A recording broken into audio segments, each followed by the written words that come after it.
Good evening and welcome to episode 28 of the History CV of Britain. My name is Paul, your host, and today I'll be talking to Matt Apocalypse about the geodetic grid of the Earth and some of his amazing findings in that field.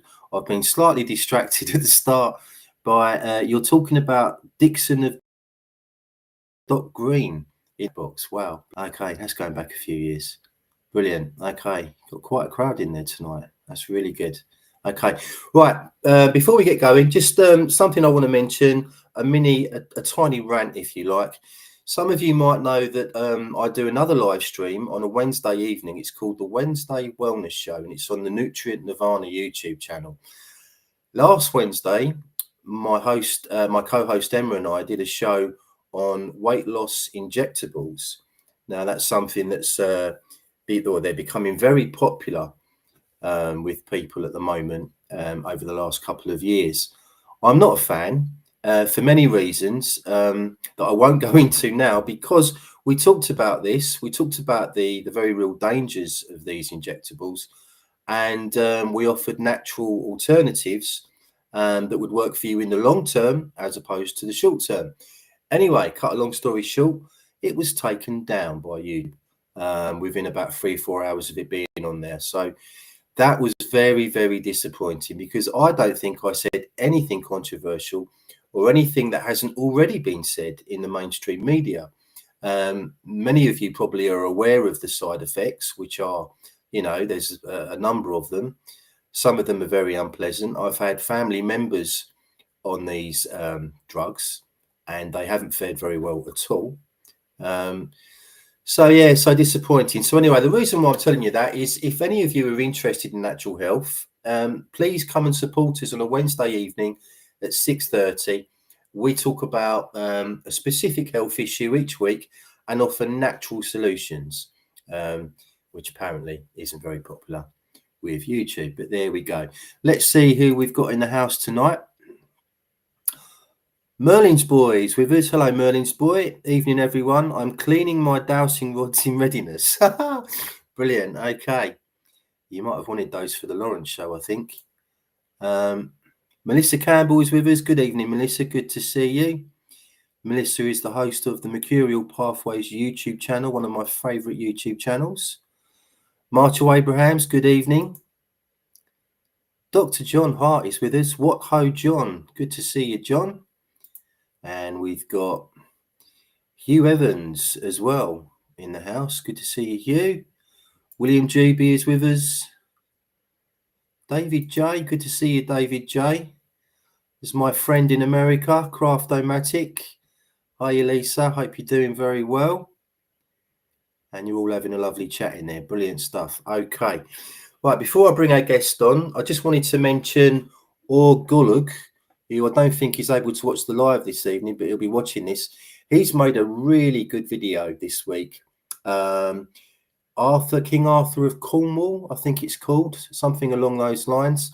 Very, very interesting video that goes into the Merlin prophecies, Geoffrey of Monmouth, all the different historians that have written about Arthur. It's fantastic stuff, really good. I'm learning an awful lot just by watching his channel. So if you get a chance, please do check out the Or Gulug. So O''R and then GOLWG. Okay, so my Welsh spelling and pronunciations is getting better. It couldn't get any worse, so that's good. Brilliant. Okay, right. I think that's everything. I will just mention, if you haven't seen the Robert Tye video I did last week at Hadley Castle, I interviewed Robert. It's called A History in Troy Waite. It's a fascinating take on our history over the last few thousand years. Very, very interesting stuff. So if you get a chance, do go over and watch that one as well. Right, okay. I think it's time to bring our guest on now. So please give a warm welcome to Matt Apocalypse. Hi, everyone. Hi, Matt. Can you hear me? Yep, I can hear you. Fantastic stuff. Brilliant. That's good. Okay. Had a few technical issues earlier. Brilliant. Right. Okay. So I've watched your stuff, Matt, on the Mercurial Pathway channel and on the Amish Inquisition podcast. It's fantastic stuff. It's completely your own research and findings, isn't it? Yeah, for the most And part, yeah. yeah, and it's very, very, very interesting stuff. So, how did you get into all this stuff in the first place? I mean, really, I've always kind of been interested in ancient history and particularly some alternative explanations as to what might have been going on in the past, because there are certain things that don't seem to add up, and there seem to be a lot of coincidences where things in places that don't seem to be connected, things seem to be happening at the same time. And I want to say about 7 years ago, something like that, Randall Carlson released a podcast series based on Atlantis. And he made a strong case for suggesting Atlantis was in the Azores. And I thought, well, Plato gives dimensions for this place, and I know the Azores has been thoroughly scanned with, side scan sonar and underwater surveying. If it's there, you'll be able to see it. So I thought I'll go on one of these free browsers online that lets you look at all this data for free. And I found something. I wasn't really expecting to find anything at all, but I found something. I measured it, and it seems to be the same size as the lost city as described by Plato. And then that led me down a rabbit hole as to why it was placed there and how it's, positioned relative to other places around the world. Mm-hmm. Okay. Yeah, I've got a psychic friend who says she's absolutely 100% convinced that Atlantis was in the Azores.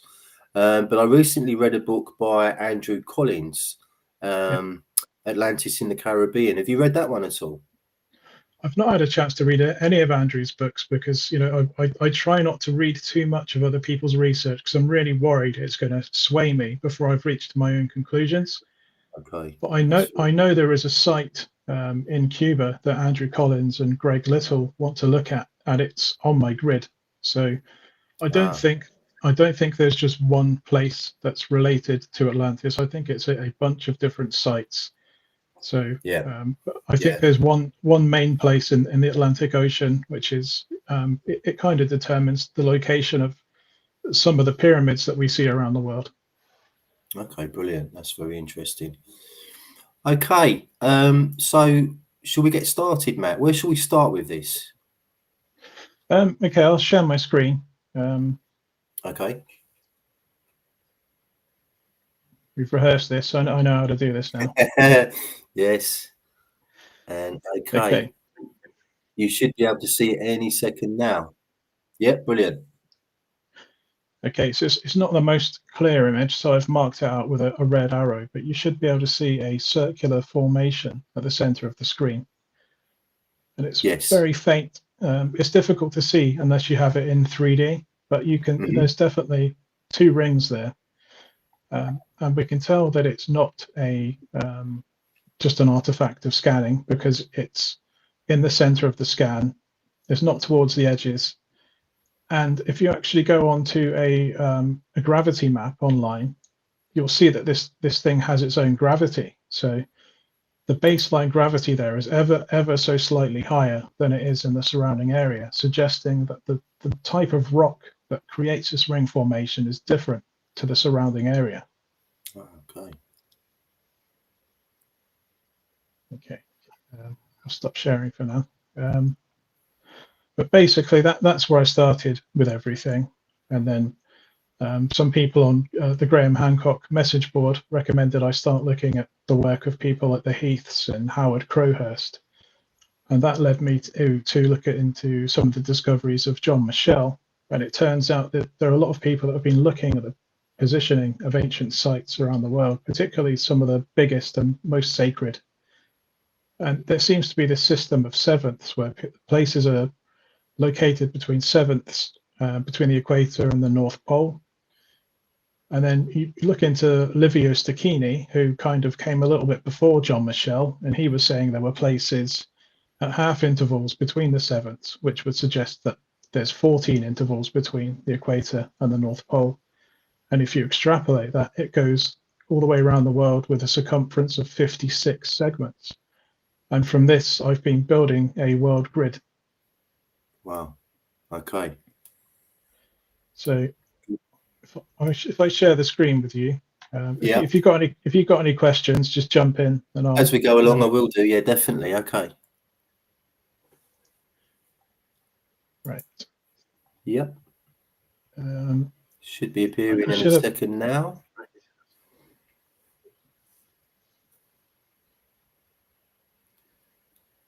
Yeah, it's on screen, Matt. All right, great stuff.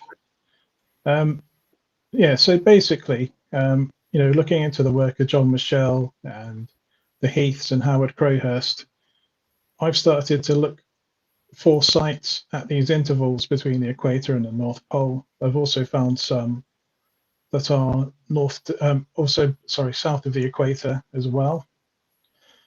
But somebody, a retired French engineer called Michel de Maria, he said to me, because I asked him the question, why do you think we've got the world divided up into certain proportions? And he suggested it had something to do with radiance. Okay. And I set up a spreadsheet a few years ago where I just started putting in the latitudes and longitudes of various places. And I noticed that the Ricat structure, which many people claim, is a remnant or part of Atlantis, I noticed that the Ricat structure was exactly 1 radian to the east of something called Lake Manicouagan in Canada. Mm-hmm.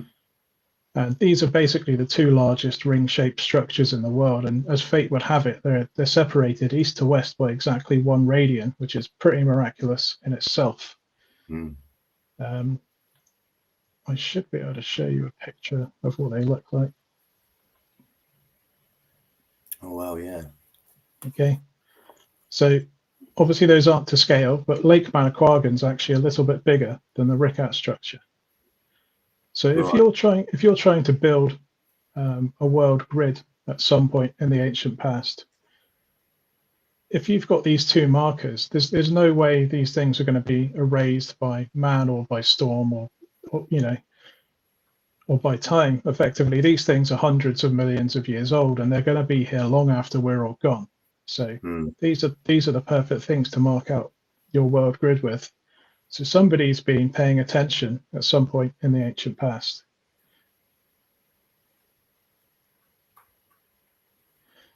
If we go back to my world grid, I thought to myself, well, if there's something, if there's a relationship here, are there any more relationships based on this east to west radian placement? So 1 radian to the east of the Ricat structure, we have the ziggurat of Ur, which marks out the next radian interval, east to west. And if we go even further, we get the Angkor complex in Cambodia.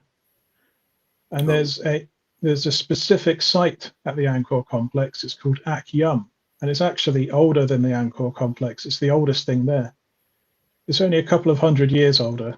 It's still relatively modern. I think it's about 12 to 1400 years old, or certainly what we can recognize of it.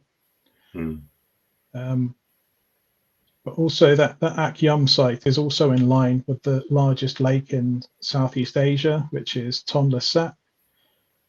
And then if you go to the east 1 more step, because Australia isn't wide enough, they couldn't do a full radian interval, so they subtracted exactly 30 degrees off of 1 radian, and then you find Uluru, and it's not even close to Uluru. It goes through Uluru, so there's basically no error in the placement of this grid.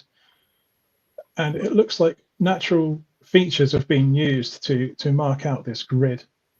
The only one that doesn't seem to have a natural feature marking out its position is the ziggurat of Ur. But I will caveat that by saying to the south, and it is quite some distance to the south, there used to be a gigantic lake in the Rub al Khali desert that only dried up about 6,000 years ago. So that might have been the natural marker for this. Yeah. I guess there's 2 ways of looking at this. So you could say that certain sites have been given, importance by man, and they've been kind of spiritualized so that we remember these places. Or the other way to look at it is, could these sites have had something special going on there in the first place? Yeah. So that's not for me to say. That's for everyone else to make their mind up, because I don't think we're at that point where we can make our minds up on these things. But there's two ways to look at this. Any questions so far?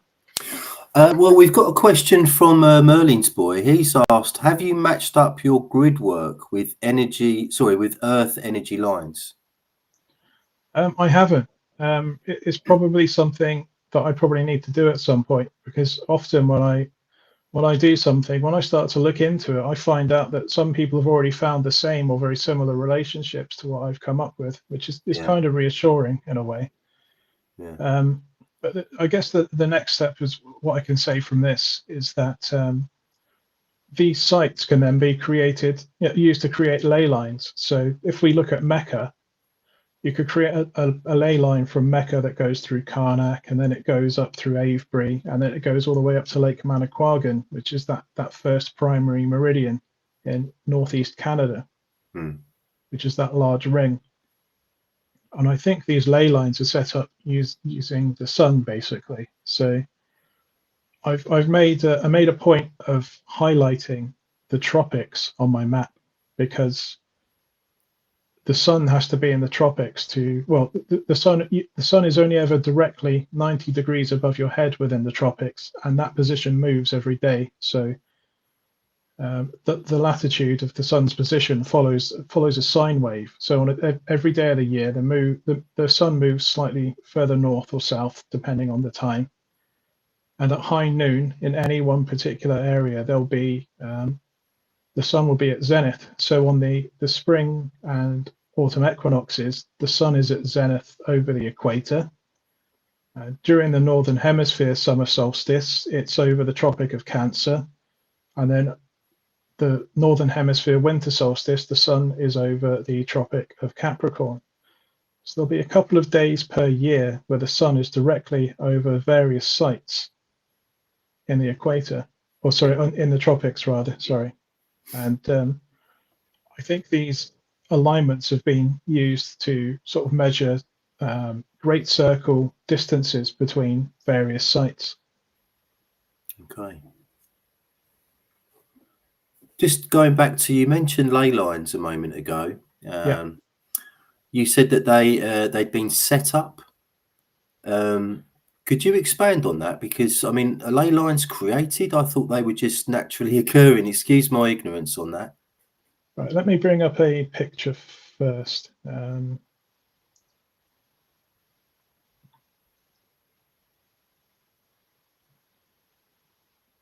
Yeah, this is a good one. The term ley line was really coined by somebody called Alfred Watkins, who's actually from kind of the next town over from where I'm living right now. And he came up with the term ley lines in the 1920s. And he's adamant that ley lines were these solar alignments that were used to set up straight tracks. And since then, the term ley line has become more universally known to be these sort of energy lines. And whether or not one is more true than the other, that's hard to say. But I can definitely say that using just geometry, you can create alignments using the sun, straight line alignments. Right. And that's not to say there isn't more to it. I mean, there are experiments that I would like to run at some point in the next few years. You know, there are people that have different definitions of what ley lines are. At the bare minimum, they are simply solar alignments. You get people like Maria Wheatley who think that you get these energy lines being formed because people walk these routes over and over again. And then there are other people that think there are energy lines that were always there and we kind of tuned into them. Yeah. I'm not at a position where I'm comfortable saying, you know, what I feel about this without running some experiments, to be honest. Sure. But I want to be open-minded about it, because I do believe there are things like intuition, I think most people throughout their lives have experienced synchronicities that go beyond coincidences, and Yeah. because of our modern mindset, we tend to brush them off. But I don't want to claim anything, because there's so many different positions on what ley lines are in terms of the non-mechanical side of it. But I think it could be quite fun setting up some experiments to see if there are any phenomenon that could be observed. Definitely. I mean, are they always straight? Because I seem to remember Maria Wheatley telling me once that they're more like waves or rivers, if you like. They're not always completely straight. Is that accurate, do you think? Or I think, as far as I'm aware, in terms of how it affects map projections, every ley line on a 2D map is effectively a sine wave, but in 3D, it's basically a straight line based on a circle, based on right? the Earth's circumference. Yeah. So Brilliant. it's a segment of the Earth's circumference. It's called a great circle, because that's the biggest circle you can draw on the planet. Yeah. So the equator is a Sorry, I'm great just going to circle, for example. just putting up a comment for Merlin's boy. I hope Lawrence Main isn't watching. Ley lines, no. Yes. Lawrence doesn't like the term ley line. He prefers to call them lays. Okay. Sorry, Matt. So who's Lawrence Main? Oh, Was that the Lawrence guy Main that was on last week? yeah, he's a druid. He's Yeah. an absolute expert on history. Yeah. And he's a master dowser as well, so he's heavily Yeah. into dowsing and doesn't need rods. Evidently, he can just douse without rods and stuff. But he Sure. gets very animated. If anyone, as I did once, in a vehicle that was moving quite fast, and I made the mistake of saying ley lines to Lawrence in the back of the car. And he shouted lays at me so loudly that the driver swerved onto the other side of the road. I'll never forget that for as long as I live. It was a very frightening experience. Anyway, Sure. so let's get back to the subject. But if we get if we look at the alignment between a place called Python's Temple and Stonehenge in the Ring of Brodgar. Okay. Python's Temple is in the tropics, so there are 2 days per year where the sun at high noon is directly over Python's Temple. And I'll tell you a bit more about Python's Temple in a minute. We'll just go over some of the geometry. But at that exact moment, anywhere within 90 degrees, you can kind of cast a shadow. And when I say within 90 degrees, within the hemisphere created by the Python's Temple. And so you can put a stake in the ground anywhere in the world, and you can measure your relative distance from Python's Temple at that exact moment. And just a little bit north of Stonehenge, you have Avebury, which is also part of this alignment. This alignment goes through Stonehenge, through Avebury, up to the Ring of Brodgar. And Avebury is exactly 45 degrees away from Python's Temple, precisely. Wow. So if you have a stake in the ground at Avebury, it will cast a 1-to-1 shadow. So the length of the stick is exactly the same as the length of the shadow at this precise moment. I kind of think these alignments were set up using omphalos stones. I could go into that a bit more later. Okay, yeah, that'd be good. But I think that Python's Temple is what you would call a zenith node. Okay, I haven't come across Python's Temple before. What sort of site is it? It's a very, very modern site. It's this small, tiny little site in a place called Ouida in Benin, which is in West Africa. Right. And basically, it's sort of the most sacred temple to the people that follow the Vodun religion, which is what American voodoo is based on. Wow. Okay, that's interesting. So, in its formal form, Vodun is very, very modern. It's about 500 or 600 years old, but it has roots that can be traced back maybe 6,000 to 8,000 years. Wow. And the site itself is modern, but you'll see, like on my grid, there are modern sites that we can trace back to older peoples and older settlements. I'm finding it difficult to find out things about Python's temple other than it's the capital site of this really ancient belief system that's been in West Africa for millennia. Wow. Okay. But their most sacred shrine, which is called the Dankoli Shrine, is also part of this alignment. So 100 nautical miles north on this alignment, there's a shrine, which is the most sacred of many shrines, and it forms this alignment with Stonehenge and Avebury and the Ring of Brodgar. Mm-hmm. Wow. But yeah, I think these, that you have to have a zenith node to create a ley line, unless the ley line is like a true north-south line or ley. I don't want to upset Lawrence too much. So yeah, if we just bring it up again, a slightly different view this time. I've placed the Dankoli Shrine on there. Python's temple is also like a common node with Giza, which is 36 degrees away. And you'll see these are sort of common numbers that we all recognize, which make up nice round segments as a proportion of a circle. So 45 degrees is exactly 1/8, and 36 degrees is 1/10. And from the bottom of the alignment to the top, it's 3,640 miles. For each season, because you need to measure the number of days in a season to create these alignments, each season is 91 days. So a purely integer year based on seasons is 364 days as far as any measurement equipment is concerned. Obviously, there's some small error in that.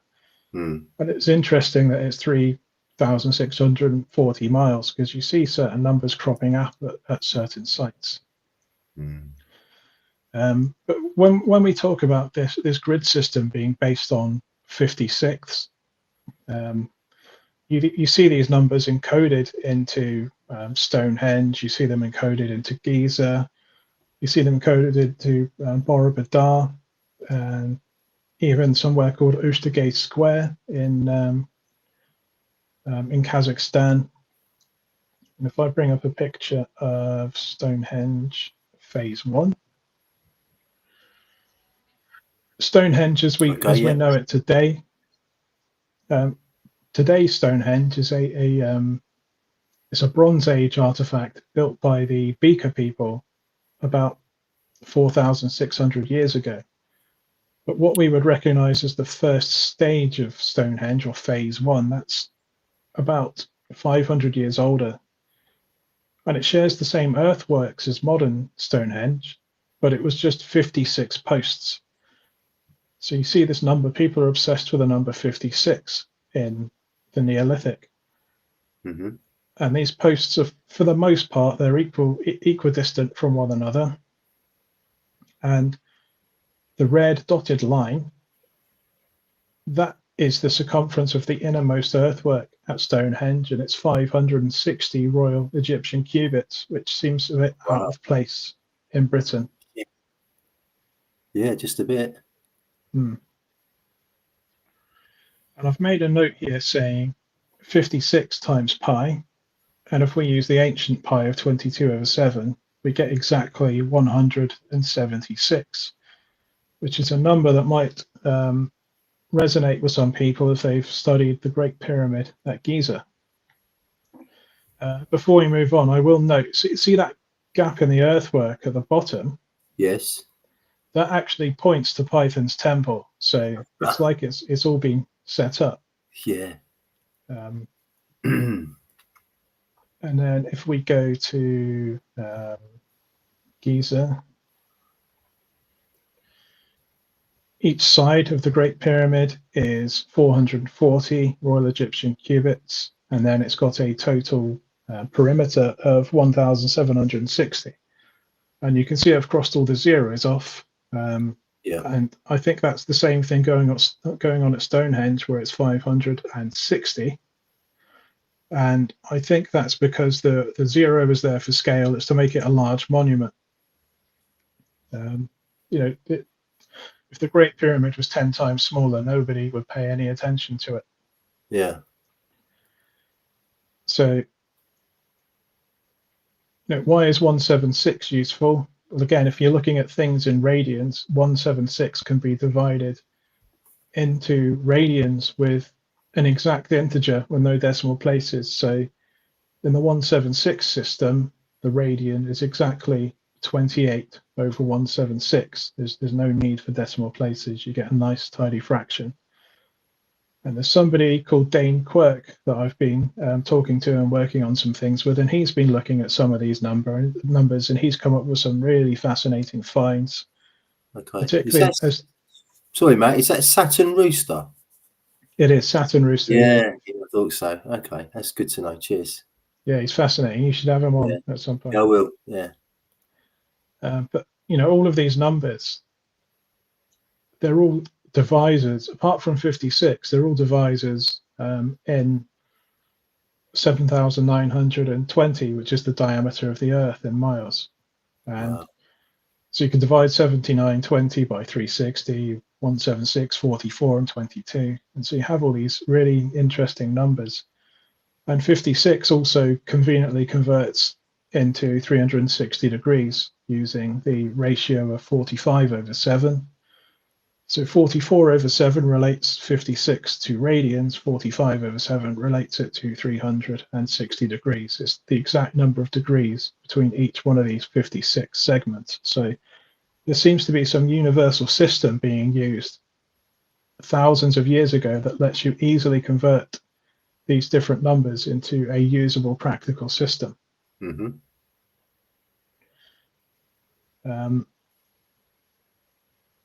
Okay, so if we go back to the alignments here, there's something really important to note about Python's temple is that it's exactly 1/56 of the Earth's circumference north of the equator. Stonehenge is 56 degrees from Serpent Mound. Giza forms a very important alignment with Serpent Mound because as I've been researching a lot of these ancient sites, you'll find all of the important ones. They have at least one ordinal alignment. And what I mean by ordinal is exactly halfway between cardinal. So if you imagine north is 0 degrees, east is 90, south is 180, and west is 270. Mm-hmm. You get these alignments at ancient sites that are exactly 45 degrees offset from these cardinal points. Wow. And the one that I found at Giza is 315.00 degrees. Basically no error. And there's a 315 degree alignment to Serpent Mound. So we know because of the ordinal relationship that Giza points towards Serpent Mound. We also know from the 56 degree relationship from Stonehenge that it also points towards Serpent Mound. But all of these sites seem to be related to one another.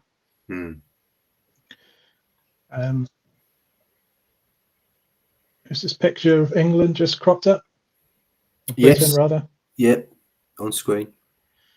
Okay, so just for some context, as far as we know today, there are 1,300 stone circles in Britain. So 1,300, that's a lot of stone circles. But some of them seem to be more important than others. And Avebury, not only is it the biggest stone circle in Britain, it's the biggest stone circle in the world. Yeah. And Stanton Drew is the second largest stone circle in Britain. And the Ring of Sorry, Matt, sorry to interrupt you. Have you been there at all, Stanton Drew? Because I haven't yet, and I've heard it's supposed to be a very interesting site. I haven't, and I have no excuse because I drive by it about once a week. So I don't have much of an excuse. Maybe I'll stop off there tomorrow and take my camera, take some pictures. That'd be good. Yeah. Stanton Drew is the second largest stone circle in Britain, and the Ring of Brodgar is the third largest stone circle in Britain. So you've got Python's temple, the most sacred temple in Woden, Dank Holy Shrine, the most sacred shrine in Woden, Stonehenge, the largest stone circle in Britain, Avebury, and the third largest, Ring of Brodgar. They're setting up one lay. And then you get another lay from Serpent Mound to Stanton Drew to Stonehenge. Stanton Drew is the, like I said, the second largest. So why is it that we're getting these massive stone circles, much bigger than the rest, that are creating these alignments? Mm-hmm. So I think it's part of a global sort of navigation system. Other people think there's some sort of energy lines, between these sites, and I'm not going to argue with that. I've certainly experienced strange things myself, not necessarily at any ancient sites, but I think there's more going on than meets the eye. But the engineer in me has to be a bit more down to earth, otherwise I wouldn't have a job. So there's something really, really important to note about Stonehenge, and discoveries have been made in the last few decades, and one of them only in the last few years is Stonehenge. Okay, a lot of Stonehenge is made out of local sarsen. It's some of it is made from the same quarry that the Avebury stones were found. But there are a few things there that really are out of place. And the first one is that there are blue stones from the Presley Hills in Wales. Yeah. What are they doing at Stonehenge? And I think it's to mark out this alignment. So, it's the green ley line going through Stanton Drew. Well, that runs very, very close to the Presley Hills where these blue stones came from. So if you were, somebody in the Neolithic and you're more well versed with the landscape than we are today, because that's what you have to do. You have to navigate your terrain. If the sun's not out, you can't use the sun to navigate. So you have to use landmarks and geology to be able to figure out where you are. Mm-hmm. So if you look on that alignment, well, maybe those blue stones are there just to say that this site, it really does form a really important alignment with Stanton Drew and much, much further afield. Okay. And then a more recent discovery is this stone. I think it's the altar stone. I'm not sure. I think it's the altar stone from Scotland. It's from Scotland. Yeah. And the geology says it might even be from the Orkneys, which is where the Ring of Brodgar is. Oh, right. Okay. So it's like they've taken from these alignments, they've taken stones from these alignments to say, pay attention. This is what you're looking for when you're here. Okay, that's very interesting. The conspiracy theorist in me would say that perhaps they were taking these stones from sites on these alignments, because if they were using sound technology to transport the stones, then perhaps they were doing it on these lines. I don't know, just an idea. It's definitely worth looking into. Yeah. I mean, I find with a lot of these ideas there may be some truth halfway, and it might be all the way. Obviously, some people think that people were levitating stones. Other people think it was just mechanical movement. Right. Certainly, mechanical movement can be made easier with sound. There's a property of when two solids are, not moving and they're stuck up against each other, you get something called stiction, and you can use vibration to overcome stiction. So it makes it much easier to move things. And this is something that is done in different industries and engineering. High frequency sounds are used to cut things. I mean, I think one of the pioneering applications for high frequency sounds was fig rolls. The sort of fig filled biscuit, or fig Newtons as they call them in America. Wow. The cutting blades for fig rolls, they use ultrasonic sound to vibrate the blades so that the fig rolls don't get stuck to the blades. Wow, that's pretty mad. Yeah. So I'm full of useless nonsense. So that's really interesting. Wow. Okay. Yeah. I don't know how far afield you want to go, because I can talk about the rest of the world for hours and hours. No. I mean, before we do that, perhaps, I mean, you mentioned earlier that Britain is a hotspot for megalithic or stone circles, large stone circles. Yeah. We've got the biggest one in the world, and there seems to be a lot of these type of sites in Britain compared to most other places. Does that indicate anything to us? Does that show us anything? As far as like geodesy and geometry, I don't know if it's telling anything anything in particular. I think Avebury is quite a special case because of its latitude and its longitude. It's Avebury is not on the grid east to west; it's on the grid north to south. But it's exactly 1/6 of a radian east of the center of the Ricat structure. So there's basically almost no error in that placement either. Okay. That's interesting. But I think the position of Britain, particularly in the Bronze Age, is very, very important because it's kind of on the outskirts of the old world. It's tucked up in this corner of the world on an island, which is, you have to cross. At this point, Britain was already separated from mainland Europe for quite some time. Yeah. It may well have been a sacred haven of ancient knowledge, because this all started to happen at a time when the Bronze Age revolution was taking place. So the Bronze Age starts in, kind of in the Middle East and India about 3,200 BC, and then it's pretty much within that time, or within 100 years, all these stone circles start to pop up in Britain, because I think the Bronze Age is really, it's this new sort of patriarchal top-down system where instead of having a society, you have a stratification, like a pyramid structure of how society operates, with somebody at the top that's completely untouchable to the people at the bottom. And you have this underclass. For a civilization to work, there has to be an uneducated underclass. And it's when the Bronze Age starts, as you start to see the demonization of knowledge and the demonization of this serpent deity that used to be revered by all peoples. And eventually, by the time monotheism comes around, the serpent is the most evil being in the entire, well, not even pantheon at that point. It's like the devil. It's a fallen angel, something along those lines. Yeah.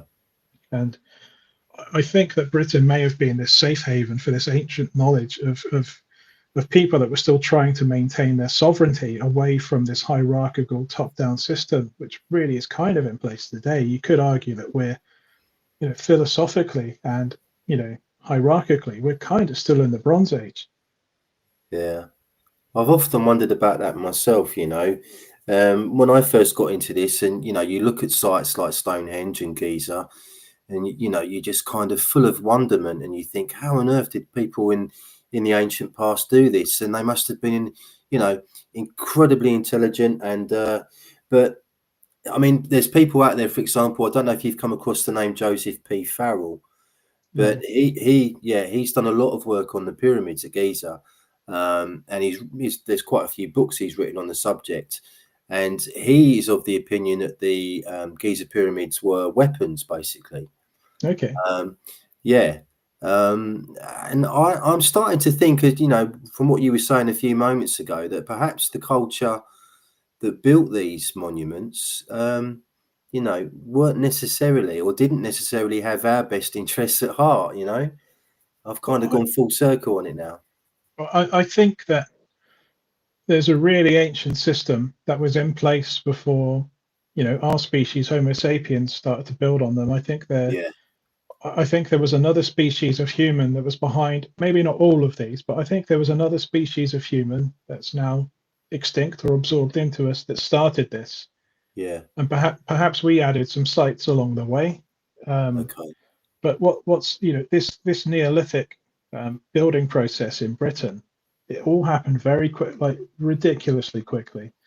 And then 500 years later, you get the sort of the beaker culture comes to Britain. These Bronze Age people, and the beaker people, for the most part, they wipe out the Neolithic inhabitants of Britain. But there's like a 10% absorption rate. So the beaker people, their genome becomes 10% of what the previous inhabitants were there. They all would have had like a common creation story, probably with different names for their gods, but they would have had a very similar religion to start with, at least. But it's the rate at which all these stone circles popped up, 1,300 stone circles in a few hundred years. Well, there's a lot of conjecture about when these sites were, erected, but you sound fairly confident when it comes to the dating of these sites? Well,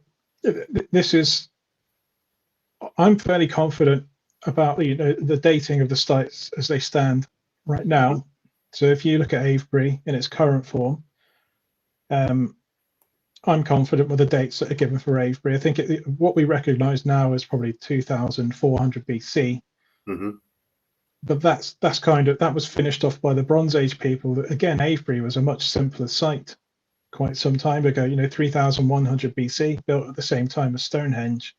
You have the cove stones placed, and I think that these Bronze Age people, and this is a tradition you see, in most civilizations, is they come to a new land and they build over the sacred monuments that were there before.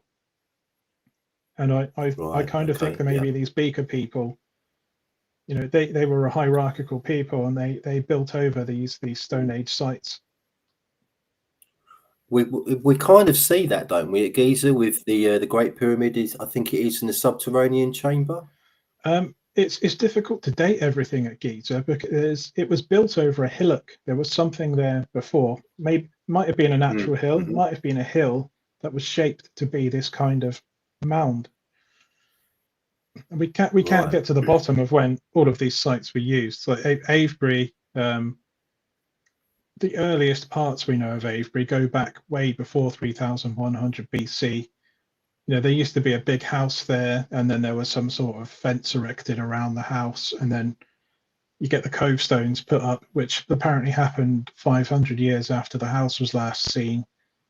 And then you get these different phases of Avebury, and then again Stonehenge, the earliest parts of Stonehenge. So I showed you 3,100 BC, like what we would recognize as Stonehenge, but the earliest parts of Stonehenge, which is there's no visibility of today. There's only post holes that are covered in earth. That goes back 10,000 years. So there were these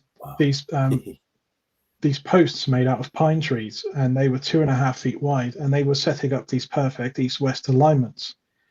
And the consensus today is that that's just a coincidence. Somebody decided to put some posts there, and then Stonehenge was built 5,000 years later. And I don't believe that. I think these sites have been in use for a long time, and I think some of them go back even to the last interglacial, which was 130,000 years ago. Okay. Yeah. Well, we'll get onto that maybe towards sure. the end. Very, very interesting. Okay. Sorry, where was we with your presentation? You were asking me why do you think there were so many stone circles and megaliths built in Britain? Because there's, the rest of Europe's not really comparable at this period of time. Yeah, I just wondered if it indicated that maybe that culture started in Britain, that the megalithic culture maybe started here, because it's, there's so many sites. So there's a very interesting story for this, because I think, as we know it, the megalithic culture started in Turkey. Obviously, you get places like Göbekli Tepe and the sister sites around there. Yeah. But those people were known to move through Europe and then up into Iberia, and they did eventually come to Britain thousands and thousands of years later, even though they may have been genetically quite different to the original people around Anatolia, but they would have passed on a tradition that probably morphed over time, but still kept basic themes. Very interesting. Okay. Can I just ask you as well, one of my favourite sites is Silbury Hill, which I think often gets ignored. Avebury and Stonehenge are magnificent sites, but Silbury Hill in itself is very, very impressive, particularly if you go there and see it for yourself. It's absolutely vast, isn't it? So would Silbury Hill have been constructed around the same sort of time, do you think, as Stonehenge or Avebury, or was it there before or I think after? Silbury Hill I think that might have actually been Bronze Age. I think it's a little bit newer than Avebury. Okay. But if you look into Howard Crowhurst's work, it's really, really important, because it's exactly 1/7,000th of the distance between the equator and the North Pole from Avebury. So it's basically 0.888 miles, which fits into this grid system. So I've divided the world up into 56, but you could divide the world up into 28. There's evidence to Yeah. suggest that you can divide it into, half fractions of any of these numbers. And another example I'll give you is Castle Rig, because that's Right. that's exactly like 4.5. Well, not exactly. It's about two miles off, but it's 2 miles off being 4.5 sevenths from the equator to the North Pole, which would make it, another half fraction of this system. No, sorry, 4.25, making it a half fraction of the 56th system, so it would be 112ths. But they're all related using like a common denominator. So yeah, this is Howard Crowhurst that's discovered this, and looking into it a bit more, we see, well, when I've looked at it, I measure on Google Earth, I measure Silbury Hill as 176 yards in diameter, so you get that number again. But this distance relates to Python's temple, because in the Vodun creation story, they say the world is made up of 7,000 coils of the serpent, and 1/7,000th of the equator to the North Pole is exactly this distance. So it's almost like the people of Vodun, somewhere in their religion, it's kind of encoded into their religion that somebody was using this system in the ancient past.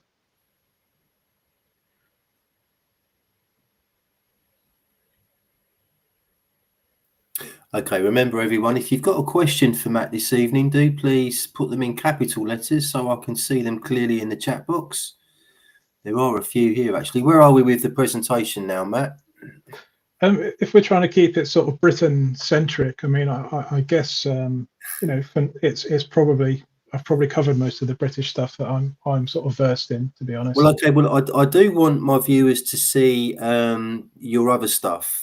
With the geodetic grid. That's really important, I think. So we can have a look at that as well. Yeah, sure. Brilliant. Yeah, there's loads of sites on here.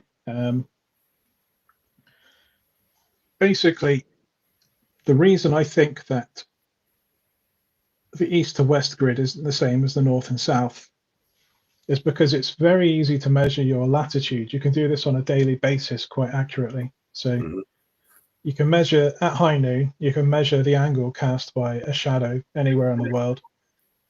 And then you can compensate for the angle if you know how many days away you are from the sort of equinoxes or the solstice. I won't go into the geometry behind that, but you could create like a quarter circle device, and you can separate it into 91 segments. And you can use that to sort of find out your compensation angle. But you can measure your latitude every day using a spear and a compensation tool. Longitude is much more difficult. We keep getting told, and I think there's a lot of people in this particular sector that keep telling us that it was impossible to measure longitude before the chronometer, or what you would just call a clock today, and that's not true. And even Columbus knew this, and there was somebody called Petrus Apianus, and he wrote on how to measure longitude using the moon. And some of that was actually based on some of Columbus's work and some of Columbus's contemporaries, which is one of the reasons why I don't believe Columbus thought he was in India. I don't think he thought that at all. I don't think he was that bad at navigation. But basically, because you need to use the moon to measure longitude, I think that there were these reference points set out at radian intervals. And lunar observations were taken, and relative longitudes were marked down at these radian intervals east to west. And then longitude was then worked out using land surveys from that point on. So you didn't actually have to use the moon.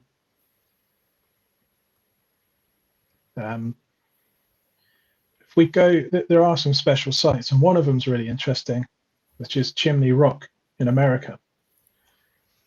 And basically, there's like this ancient site set up on the top of this mountain, and it's aligned with the sort of these natural spires set up by the geometry of the mountain itself. And it's not even controversial. It's the mainstream explanation of why this site was built where it was because for whatever reason, people that built this site were interested in measuring the 18.6-year cycle of the moon. So it has a cycle where its orbit precesses relative to the fixed stars, and because the moon tilts relative to the Earth, you need to know this so that you can compensate for the moon's tilt. I don't see why people would need to know this otherwise. Chimney Rock is a very special location latitudinally as well, because it's built at the same latitude as Göbekli Tepe. Wow. And the reason that's important, because Göbekli Tepe being the oldest gigantic megalithic site in the world, they built it where on the equinoxes the shadow formed by a stick at high noon, it gives you a 3-4-5 triangle, which is the most basic Pythagorean triple triangle that you can create.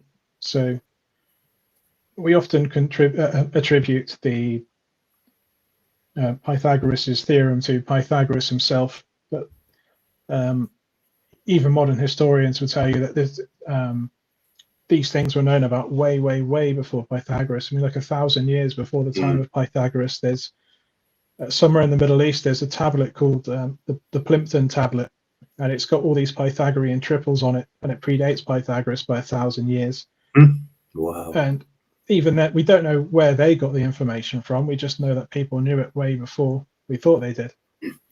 You're not an ancient aliens guy, are you, Matt? I'm not an ancient aliens guy. I don't think we need to go there, but I'm happy to be proven wrong. Let's put it that way. Sure. That's the best way, definitely. Yeah. So yeah, you've got Chimney Rock, Monk's Mound. It's the largest earthwork in North America. It's the largest sites you find on this grid. There's a place I've identified, and somebody I'm working with at the moment who lives in Kentucky, he's been out there. It's called Round Top Hill, and that seems to fit onto my grid. I haven't described these red lines. These red lines are part of a system which are the longitude is separated into exactly 20ths for whatever reason. But again, that relates into radians. It's 1 radian over pi over 10 is this relationship we find with this red line system. And again, it's probably based on the natural features that are in this part of the world. You've got Round Top Hill, which is kind of out of place because there's a load of these hills in Kentucky, and it's like the only one in so many hundred square miles that's a perfectly round mound. But it looks like it could be terraced, which kind of reminds me of Glastonbury, because there is a relationship between Glastonbury and Round Top Hill. I wish I could remember the name of the guy, but there's somebody back in the 80s, he was on a video about Glastonbury, and he reckons that the terracing around Glastonbury Tor might have been set up to originally resemble the 7-fold labyrinths that you find around the world. You see the symbology all over the world. Wow, that's very interesting. There's quite an extensive tunnel system underneath Glastonbury that connects up to the Tor.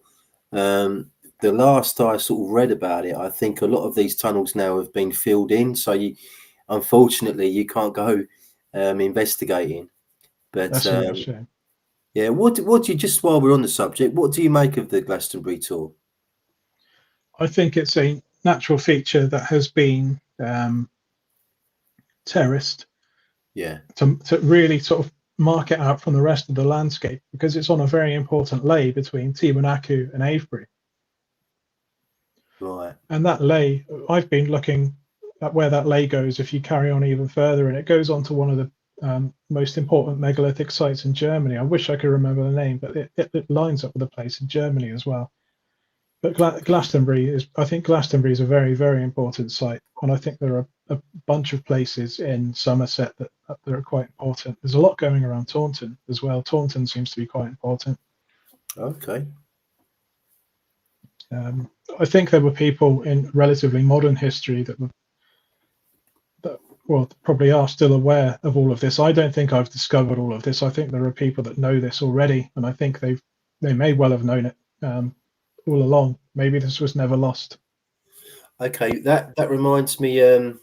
On one of these alignments, there's quite a new lake that's been made. Was it in Japan? Somewhere In in Asia? Was it Japan? China, Shanghai. China. Sorry, that's it. Yeah, yeah. Yeah, let me bring up Google Earth. It should just load Okay. up in a minute.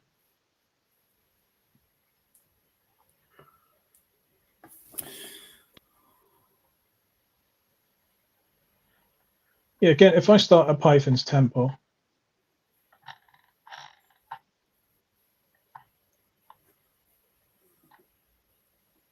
if I draw a straight line or great circle, I found this by lining up this natural feature here in the Sahara Desert, because this place is quite famous because it's covered in carvings, and it happens to be it happens to be on my grid system, and it's got naturally circular features there again. It's on this system that relates to both the Rikat structure,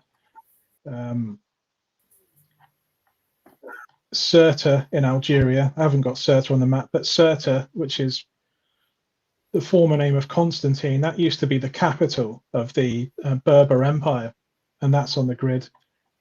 And it's Atlantis. My site of Atlantis is on this grid as well.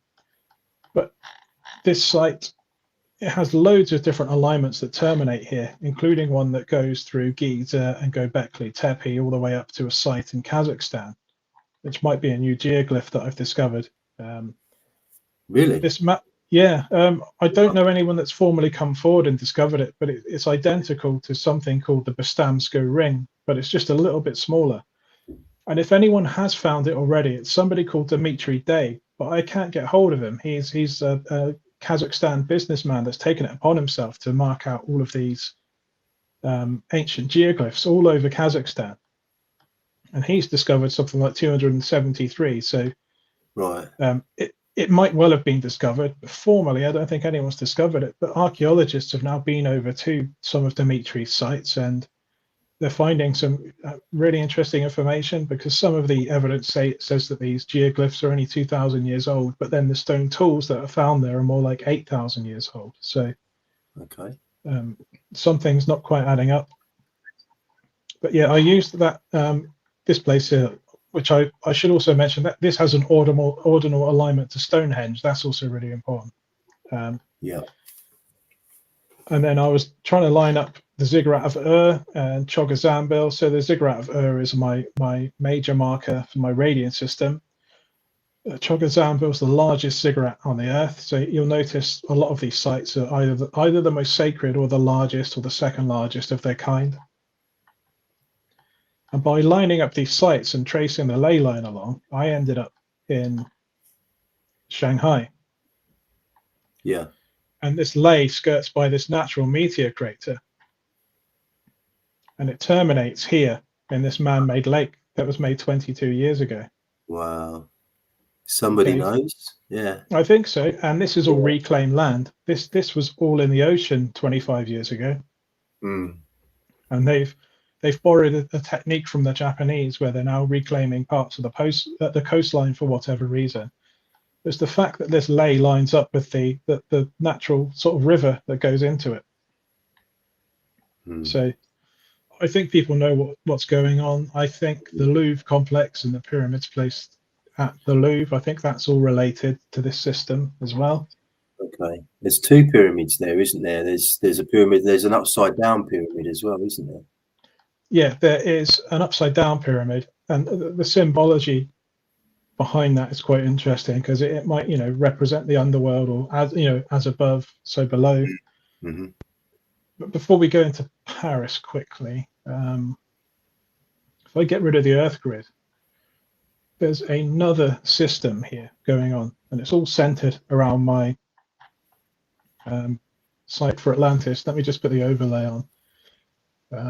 Ep28. Okay. So that's the site I'm calling Atlantis, which I'll change it to nautical miles. Okay. I'll start again. Hold on. It doesn't like it when you click and then do something. I've got to start again.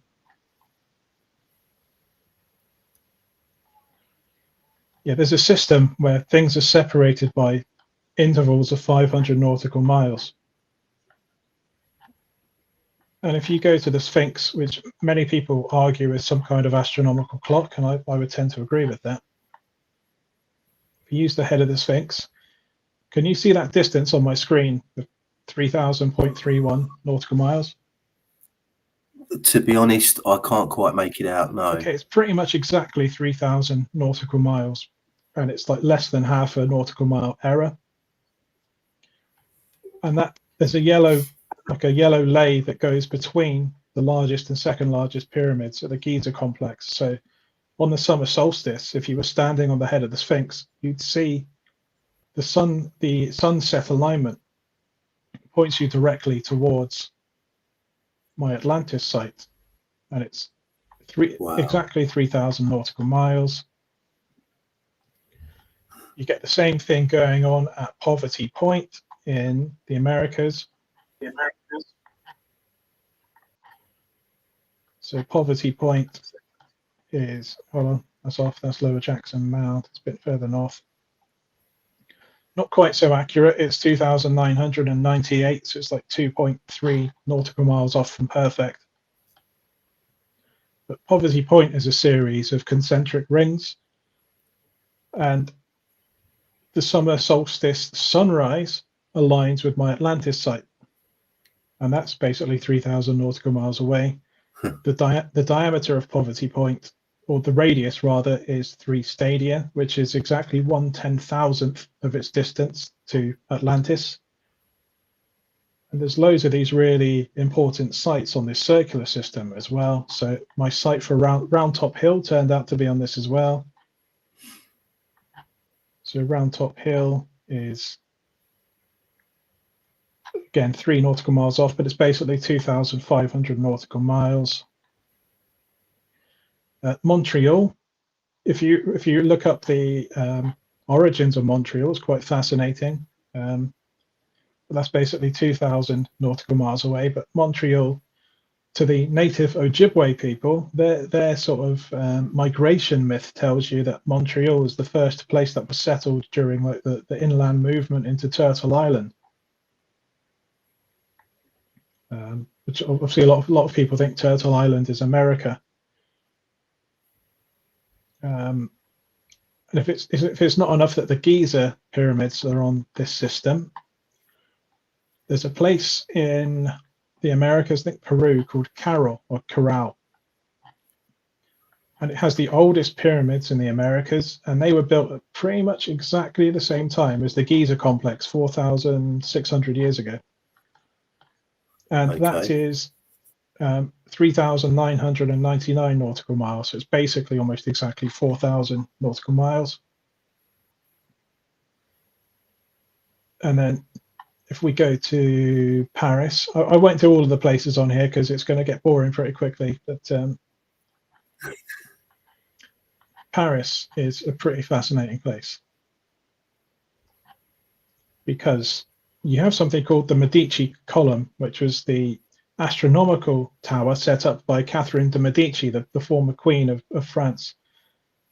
And she was very much into the occult, and she had her own like equivalent of John Dee called Cosimo Ruggiero, who was from Italy. And he was very well versed in the occult. You know, when everyone else would have been burned for witchcraft, you know, the royal family were practicing these things like astronomy and predicting the future and stuff. And there's some really interesting folklore behind all of this. But I think the Medici column, although it's only a few hundred years old, I think it's like the French equivalent of the Sphinx. And then because you see the alignment from the Medici column, it goes between the 2 pyramids at the Louvre. And the one that's above ground shares the same angular proportions as the one at Giza, the Great Pyramid at Giza. So you're seeing these 2 pyramids create an alignment. Wow. And I think it's really interesting because Paris, not much of it has a Neolithic history, but excavations have been done in Paris, and like the region around the Louvre, there were Neolithic settlements around there, but not really anywhere else in Paris. So I think there's something going on there deep into prehistory that people probably knew about that we don't know about anymore. But they've also they took a obelisk from Luxor, which is on the world grid, and it creates an alignment down the longest and most famous street in Paris, which is, you know, the one with the Arc de Triomphe. Yeah. And that basically takes you to Round Top Hill in the Americas. Huh. Wow. So, and it terminates. Cool. It goes by Round Top Hill and it terminates at Poverty Point. So, you know, why 500 nautical miles? Well, I think, you know, 500 nautical miles over the entire circumference of the world, which is 21,600. That's 1 over 43.2. We're getting this sort of sacred 432 number turning up. And I think it's got something to do with ancient mathematics. Okay. Yeah, I appreciate I've been very, very heavy on the numbers tonight, and it's probably that's all right. It's quite a lot to. Yeah, they're an important aspect of your work. So, yeah, fascinating stuff. So brilliant. Okay, is that the end of the presentation? It's probably a good place to stop. I think I get really excited about these things, and everyone. I think people start to glaze over after a while because it's a lot to take in, and I'm talking quite quickly as well. It is. No, it's brilliant stuff. Absolutely fascinating. Before you sent me something. You sent me a list of things basically on ancient history that you kind of agree with, and I'll bring that up on screen in a moment, and we'll have a chat about that. Before I do that, I'm just going to check the comments because we've had quite a few comments. So I'll bring a few up, and feel free to comment at any point, Matt. So this one is from Andrew Christie. Atlantic might be a big clue. Solon's account describes it sinking under a wave. Could be as simple as the destruction of America when the lake behind that. Yeah, I mean, I think a lot of flood myths are probably linked. So I guess what he's talking about is the ice sheets in the Americas melting, because that would have been quite catastrophic, and people almost certainly died when that happened, probably in quite large numbers. I think there's probably been a mixing of myths since the Ice Age ended, to be honest. And I think there's stories from all around the world, and people have kind of merged them into one sort of common chronology. Yeah. Okay. Have you heard of somebody called Paulina Zalitsky? Oh, is that the Cuba person? Yes. Yeah. She was taking she was doing underwater work for the Cuban government in the 1960s, and she got some amazing photographs of some pyramids off the Cuban coast. I think off the west tip of Cuba, if I remember rightly. You can still find them online, and they're incredible. Apparently, this photograph was on the front of one of the most famous magazines in America, National Geographic, I think it was. It was one of those anyway. And then shortly afterwards, the whole story just disappeared, and that was that. But you can still find the photo online if you look up Paulina Zalitsky pyramids off Cuba, and you should be able to find the photo. It's pretty incredible. I think those photos are all supposed to be artist renderings because all of her original photos have been scrubbed from the internet. But they're supposed to be very similar. Okay. But if you can you see Google Earth back up on my screen? Yeah. Hold on. It's a bit slow tonight, but it's coming on. There we are. Okay, so I'm at the west tip of Cuba now. Yeah. And this whole area here, that would have been above ground during, well, even 10,000 years ago, all of this area was above ground. And it's Right, interesting okay. because that's on my circular system. So that distance to Atlantis is, again, it's 3,000. So yeah, it's exactly like Poverty Point in Giza. It's on that 3,000 nautical mile distance marker. So there might be something there. If I bring up the world grid again, just it's something I've missed out. It's this is Andrew Collins' site that he wants to investigate. I mean, it's surrounded by these ancient canals. You can't see them here. I could probably zoom in on one somewhere. That looks like one. So you see these straight lines. These are these really old canals that date back at least hundreds of years.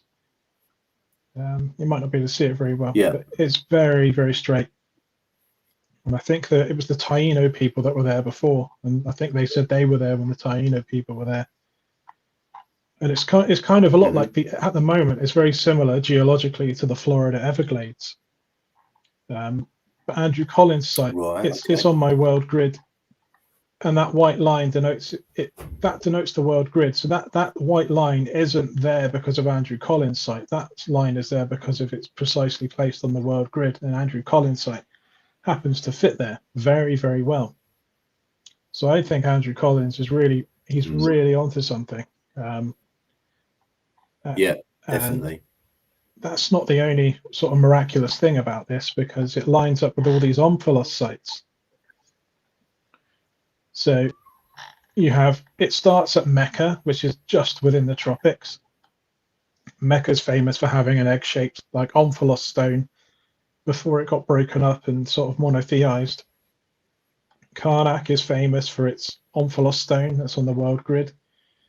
You have the Siwa Oasis, Almendra's Cromlech, which is full of egg-shaped Omphalos stones that seem to be out of place. It skirts by the Azores, not quite to my Atlantis site, and then it terminates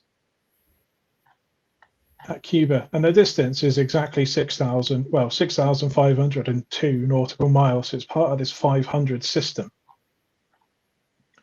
Yeah, I think Andrew Collins is really, really onto something. But how do you go about exploring somewhere in Cuba like that? That's yeah, it's very difficult, isn't it? It's very the perfect place because this is only just below sea level. You could snorkel and explore some of that, but it's basically a natural harbour if you look at it. Yeah, that's on the bucket list, but all right. This site, that yellow line, east to west, that denotes the Tropic of Cancer's most southerly position over its 41,000 year cycle. And that's important because if you want a place to remain as a zenith node for the entirety of time, it has to be below this line. Otherwise, it can only be used temporarily.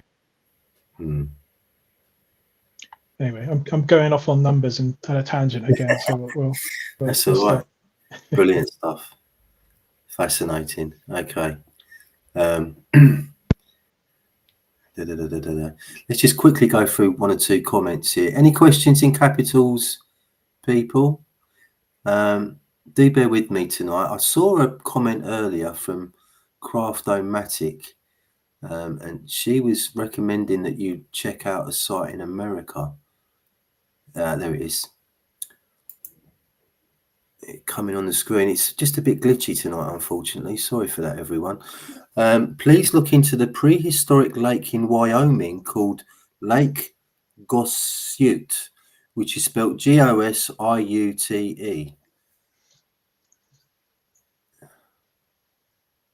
I can't even find it on Google Earth, unfortunately. Oh, never mind. Okay. Maybe we'll try another time. Hold on. There's something going on. Yeah, if you've got any more, I'll just have a quick look if you've got any more questions. Okay, yeah. The comment from Andrew Christie. Okay. Andrew, as far as I'm aware, brace Around 2 million ancient mystics were given the task of walking between early monasteries, carrying within themselves divine energies that created energy. Continued.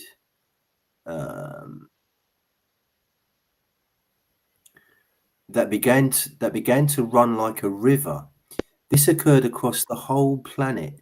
These early monasteries and temples were dedicated to various planets and stars in the galaxy. That sounds fascinating. Okay. That's quite interesting. I mean, that kind of lines up the sort of things that Maria Wheatley talked about, where ley lines become energized rather than starting out that way. And then, there are a lot of people that think sites are laid out to reflect the heavens. So there might be something in that. Craftomatic has made a comment that's going to appear on the screen at any moment. Does Matthew's calculations match the ones of Ralph Ellis for the Great Pyramid? Can't remember for sure. I don't know if you've read Ralph's book, Thoth, Architect of the Universe, but I'd highly recommend that. I think you'd really enjoy it. It's one of Ralph's, I think it was Ralph's first book, if I remember rightly. And he goes into a lot of that kind of stuff with Stonehenge and Giza.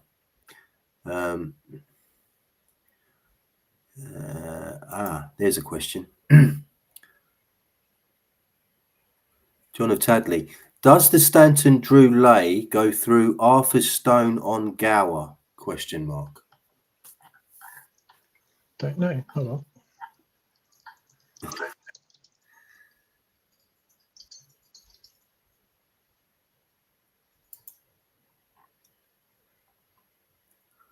Just while you're looking up.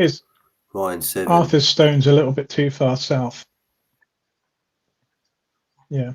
Oh, is it? Okay. Gower's a very interesting place, though. There's a lot of interesting things going on in Wales. Ryan 7. My cat's breath smells like cat food. Any advice? Strange chat. Yeah, that sounds like Ryan.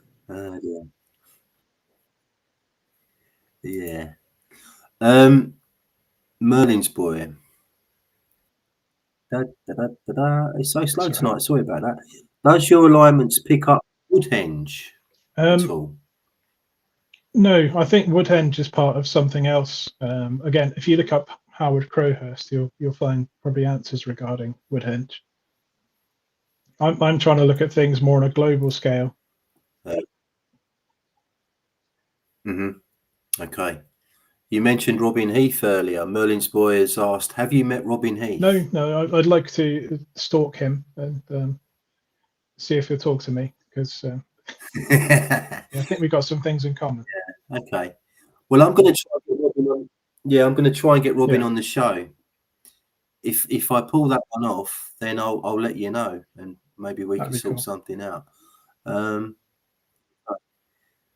Right. I'm going to come to the end of this now, because loads of comments, but I can't quite work out who's asking what. So let's bring up that list you sent me, because this is a good way to end it. So let's share the screen, and we want that one. Share. It's coming up, hopefully. Let's have a look.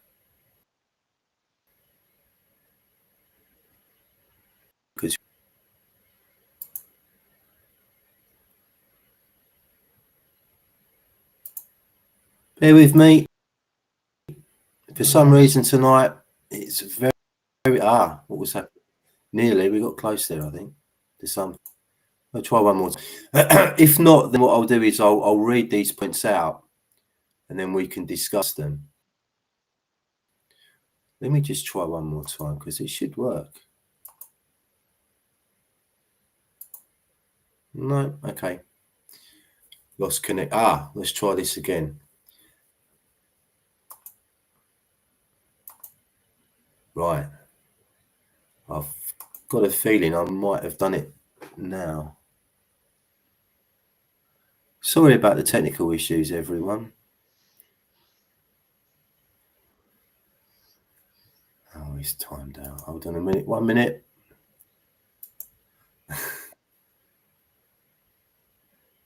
Right, can you see that on the? I can see it. Yeah, brilliant. Okay, the screen's, I don't know what's going on. Anyway, I'll read these points out. So I'm going to start at the bottom and work our way up to the top. So 2080 Sure. years ago,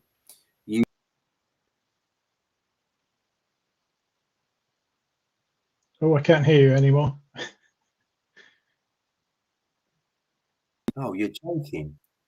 Oh, wait, you've come back. You've come Right, back. hold on. Yeah, I don't know. It's gone very strange all of a sudden. It's probably, but never mind. Right. Okay, so can you hear me now? So I said 2080 years ago, the Romans arrive in Britain and begin to erase out history. Yeah. No. Yeah. Let me I can hear you. Yeah. Brilliant. Okay. I'm going to just close one or two things down now because it's not happy at all. I don't know why. And it won't let me cancel. Wow. Everything that could go wrong has gone wrong, unfortunately. Sorry about this, everyone. So, Matthew, can you still hear me? I can still hear you. Yeah. No. Oh, you can. Brilliant. Okay, right. I can. So, Yeah. can you make any comment about? Let me just see if I can come out of this. Fake is that 2008, the Romans arrive in Britain and begin to erase out history. Yeah. I think this is a really important time because I think the sort of Brittonic and Gaelic peoples of the Iron Age were the last people that had any real connection to our sort of prehistoric past that goes back way, way, way into prehistory. And Yeah. I think the Romans kind of really distilled everything about the Bronze Age. I know this is the Iron Age at this point, but I'm making this argument that that sort of hierarchical civilization and top-down authoritarianism started in the Bronze Age, and I think the Romans kind of mastered this. And I think part of the reason they wanted to come to Britain was really to, completely erase our history, but also to bring us into the fold of their way of doing things. And they very much demonized the people that were here at the time. Okay. So, do you think there's any possibility may have damaged, shall we say, Stonehenge? I don't know. I've not really looked into this, but there are. I want to use an example of a site in Greenwich because I think where the Greenwich Observatory is, I think it's a very important location. And as far as like the sheerly just longitudinal displacement, Britain is really in the middle of the world's land masses. Only going by longitude. I'm not going by the entire sort of geometry of the world because that's more towards Turkey and Egypt, but just longitudinally, Britain's kind of in the center. It's a great place to put things. There are quite a few ancient sites around the world that seem to be at perfect degree intervals away from Greenwich. At Greenwich, not a lot of people know this, but there is a sort of what's called a Romano-Celtic temple at Greenwich dedicated to Jupiter. Right. And what they mean by Romano-Celtic is that it's Roman, but they've built a circumambulatory around it to appease the native Iron Age population. Okay. And I think they built over or knocked over something else. And so why wouldn't they damage Stonehenge? Because Stonehenge is so important. Why wouldn't they do that? Yeah. Okay. Sorry, I'm just dealing with lots of technical issues at the moment. A guy called Pythias, who was a Greek, lived in Marseille, and he travelled around Europe around about 300 BC. And the way apparently he describes Stonehenge in his book, it comes across as though it was still completely intact at that time. Okay. So that's why I was asking you that question. Basically, there are reasons why it looks as though Stonehenge may still be have been completely intact just over 2,000 years ago. Well, Then you've got 2,000. Sorry, Matt, go on. I was just going to say a note about Avebury. A lot of the damage to Avebury happened way more recently, like 700 years ago, because of the church basically saying Avebury is where the devil lived, Yes. basically. So people started to Yeah. damage Avebury until somebody died under one of the falling stones, and then they decided, oh, we should probably stop messing around with these gigantic stones. Yeah. Apparently, some of the houses in Avebury are built out of some of the old stones that used to stand there. Yeah, certainly the foundations seem to be. Yeah, definitely. Yeah. Okay. Then we've got 2,100 years ago, 5 mysterious Latin stones turn up in Ireland, creating alignments with far-off places, including one alignment that goes back to the original site of monotheism in Egypt. Yeah. So there are these 5, again, egg-shaped stones in Ireland, and they seem to be somewhat out of place because they're decorated with what are called Latin-style patterns. And the Latin people, nobody can agree if the Latin people were a people or just a culture. So, somebody from Britain can be part of the same technological culture as somebody from Japan. We share a common culture as far as technology is concerned. So no one can really agree on what the Latin people are. But these artifacts are so out of place, and all 5 of them create these alignments. And one of these alignments goes back to Amarna, which used to be called Akhetaten in Egypt, which was the capital city placed by Akhenaten. And there are some really, really interesting links genetically between Britain and the family of Akhenaten. Akhenaten was the first person, as far as we know, that tried to create monotheism. I thought monotheism came from Judaism, but it turns out Judaism was a pagan religion to start with, and then about 1,000 years after Akhenaten, you start to get monotheism in Judaism. But yes, that's true. There are, legitimate scholars that think Akhenaten is Abraham. They think is Abraham, and if you look at the father of Akhenaten, his DNA was studied not too long ago, and his patriarchal lineage is R1b, which for the last few thousand years has mostly been associated with the Brittonic and Gaelic peoples of Britain. So it's very common. Sorry, did you want to say something? Well, I was just thinking everything you were saying. It just reminded me of a book I read probably about 10 years ago now, written by an Irish author called Conor McDarry.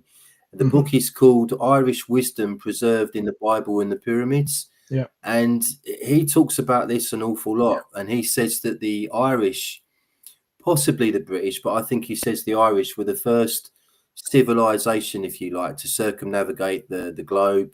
And they went around on various continents and countries, teaching various peoples sciences and arts and philosophies and all these different things. And they basically gave, high culture to the world, if you like. Yeah. How true that is, I'm not really sure. But we do know that, for example, Ramesses, I think the second, definitely had red hair. Yeah. There have been other pharaohs along the line that it's been proved that they were gingers, they had red hair. So there's another link there possibly. So it's very, very interesting. Yeah. Okay, just going. I think it's really interesting because this signal, this genetic signal, is quite strong in Western Europe, but it's parts of Wales, parts of Ireland, and the whole of Cornwall where it's really prevalent. So 80% of Cornish people have R1b. Parts of Wales, it's 80%, and parts of Ireland is 80%. And I think at the lowest points in Wales and Ireland, it's only down to 50. So it's still really, really prevalent. But it's interesting because well, as I understand, I was going to say that the Beaker people are also R1b. Right. So it's not just the Iron Age, so-called Celts it's also the Bronze Age Beaker people that are R1b. Mm. And it looks like R1b originated somewhere either in the steppes or Anatolia, but by the time of Akhenaten or his father, it would have been sort of over this way with us, really, at that point.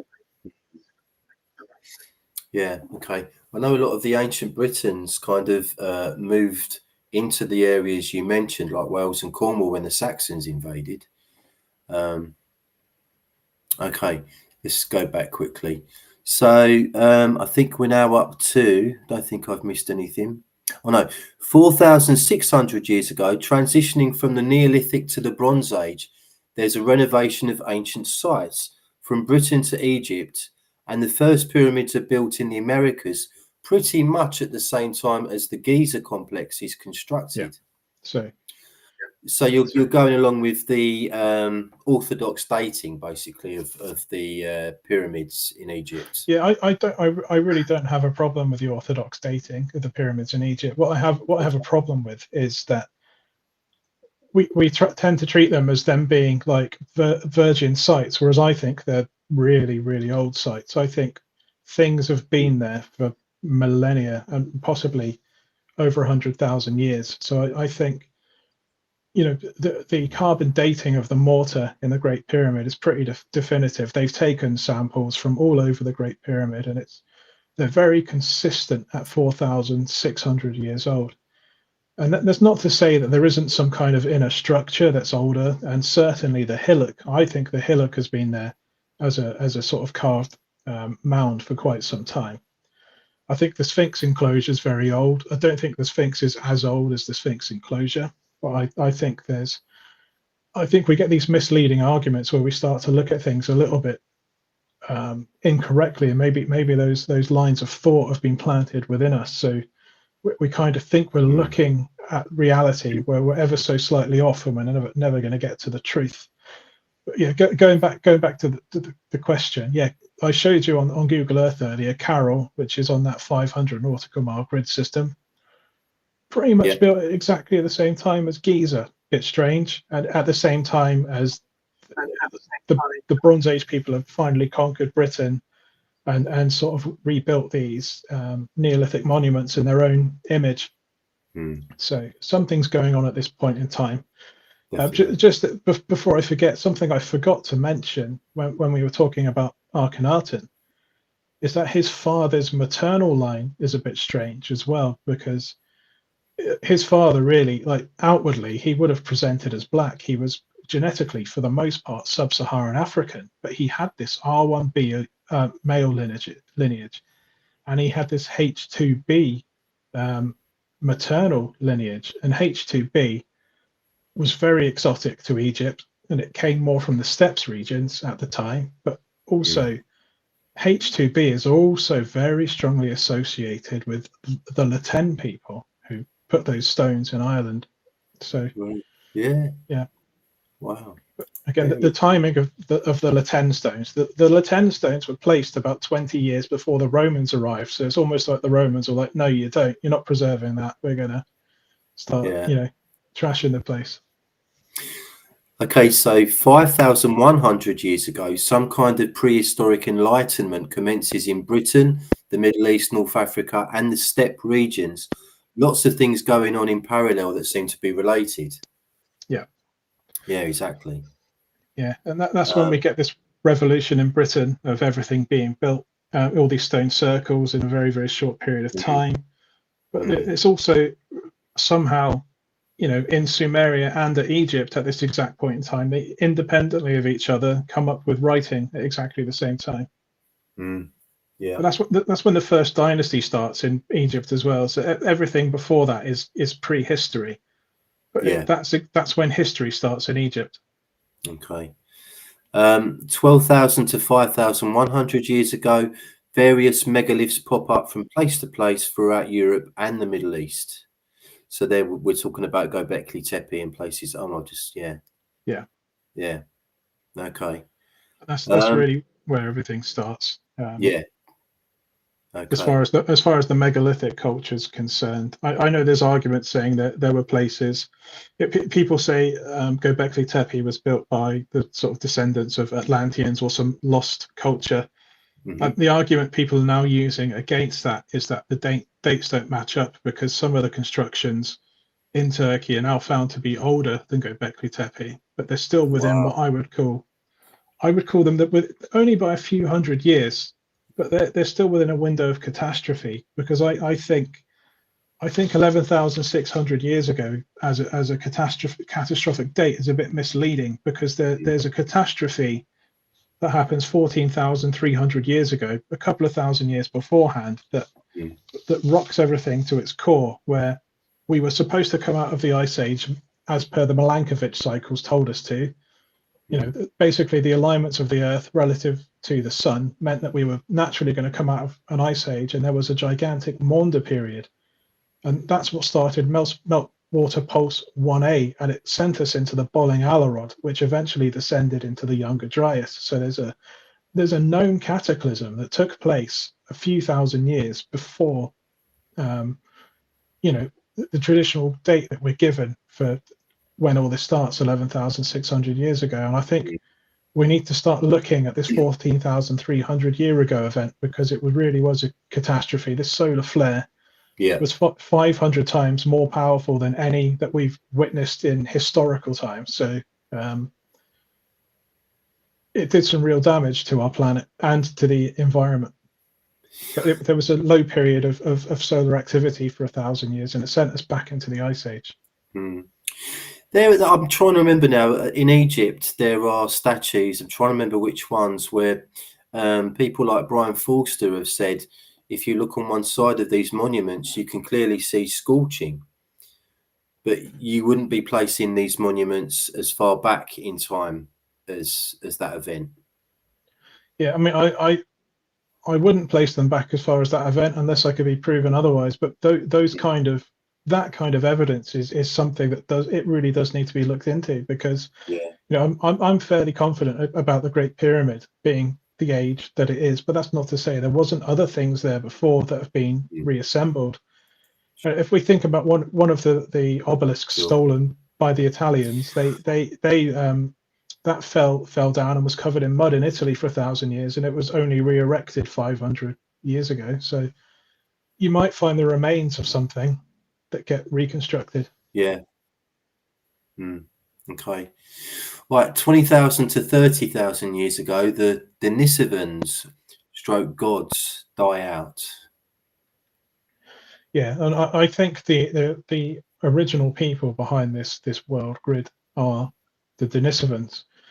And we get told that the Denisovans died out and the Neanderthals died out, but I'm of the opinion, given the genetic evidence in our own species, is that they were in such small numbers that all that's really happened is they just got absorbed into us.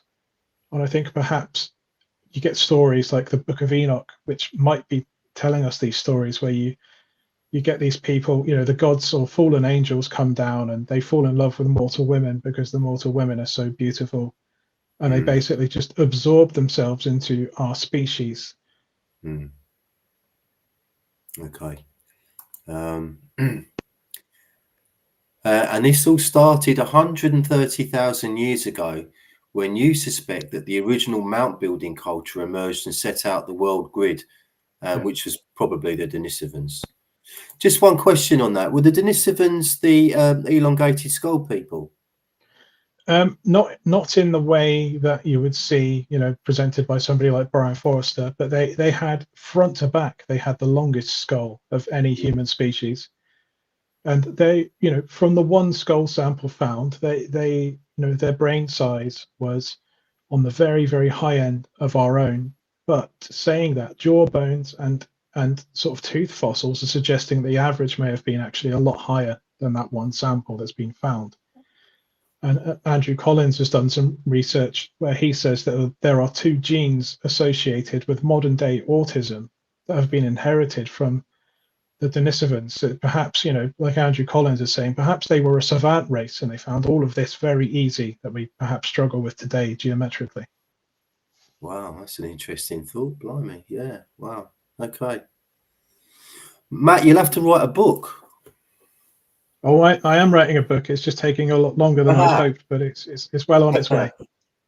Oh, brilliant. Okay. Will it be out this year at all, do you know? I'd like to think it will, but I think in reality it's going to be next year. Things always crop up, don't they? All right. Well, I'd love to have you back on when you're close to getting that published. Yeah, I'd love to come back on. It's been good. Yeah, it's been really good talking to you. And you've got a great crowd on tonight as well, asking lots of lovely questions. I have got a great crowd. It's just a shame. Unfortunately, for whatever reason, we've had some technical issues this evening. I apologise for that. Completely out of my control. So we've had to improvise quite a lot. But Matt's information is absolutely mind-blowingly fascinating. So that's more than made up for it. I'm going to close here. Thank you so much for joining me, Matt, today. It's been absolutely brilliant. I just find your stuff so interesting and thought-provoking. There's so much going on with it. So good luck with the book. And I'll be back next week, everyone. Not sure if I've got a guest yet. It's not been confirmed. So I'll probably post about it during the week on YouTube to let you know. But there'll definitely be a show next week anyway. Thanks for watching. Please like, share and subscribe. And if... look out for me next week. Blimey, it's been a stressful one. But thank you so much, Matt. Cheers, mate. All right. Cheers everyone. Thank you. Bye.